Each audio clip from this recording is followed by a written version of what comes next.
President Trump can't seem to shake, and that is the Epstein files. Uproar continues online and also in Congress, with House Speaker Mike Johnson really breaking from the president on Tuesday, calling on the Justice Department to release all of its files on Jeffrey Epstein. His call came as California Democratic Congressman Khanna and Kentucky Republican Congressman Thomas Massie introduced a bill mandating the release. NewsNation's Libby Dean is live at the White House for us this morning.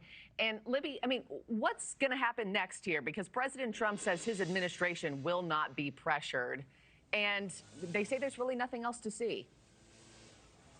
Good morning, Markie. Yeah, certainly trying to roll over this and move past it here. The Trump administration trying to do that as President Trump continues to stand by his Attorney General Pam Bondi over this decision, despite that growing criticism that you just mentioned. Now, President Trump does say that Pam Bondi has handled the Epstein case very well and that it's ultimately up to her to decide what's credible and also what's worth releasing. But the president last night also criticizing his supporters who have been asking and wanting to see more. But I don't understand why the Jeffrey Epstein case would be of interest to anybody. It's pretty boring stuff. It's sordid, but it's boring. And I don't understand why it keeps going.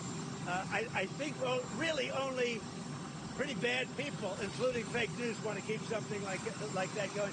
But credible information, let them give it.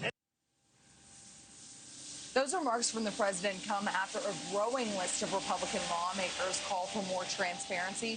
Speaker Mike Johnson joining those in his party, sharing concerns, breaking with the president here, going as far to say the Attorney General needs to explain her statements on Epstein. Now, the AG, though, she does seem to be standing by the DOJ's decision not to release more of the Epstein files, saying the memo that there's no client list, saying this memo and what's been released ultimately does speak for itself. But Bondi is facing now these calls to resign, as she was asked if she still sees herself sticking around at the DOJ. And she does, as for now, say she plans to and do what the president wants here, stay if the president wants her, Markie. And Libby, this isn't the only White House scandal that Washington is focused on right now. One of the Biden's former aides is set to be deposed today. What are we expecting there?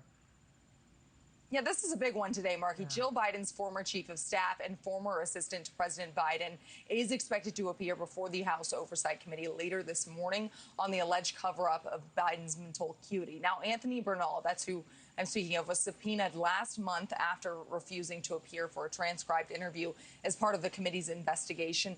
Recent books, including those by Jake Tapper, it's called Original Sin, paint Bernal as one of the most influential people within the Biden White House. Bernal will most certainly be grilled on Biden's use of the auto pen, the former aide allegedly among those involved in the matter. But the subpoena writing in part, given your close connection with both former President Biden and former First Lady Jill Biden, the committee sought to understand if you contribute to an effort to hide former President Biden's fitness to serve from the American people. Now, Biden this week did defend his use of the auto pen, saying he made all the decisions about who to pardon. And Bernal is the second former Biden staffer to be subpoenaed by the committee. And we've reached out, of course, to Bernal's lawyers for comment. Haven't heard back yet, but he'll be before the committee today. Markie. Yeah, curious to see what he has to share. Big day ahead. Libby Dean and the White House lawnmower. Thank you both for that live report this morning. That lawnmower getting put to work. We'll check back in just a little bit. Now, thank you for watching. Subscribe below and download our NewsNation app right now on your phone, and you will get fact-based, unbiased news for all Americans.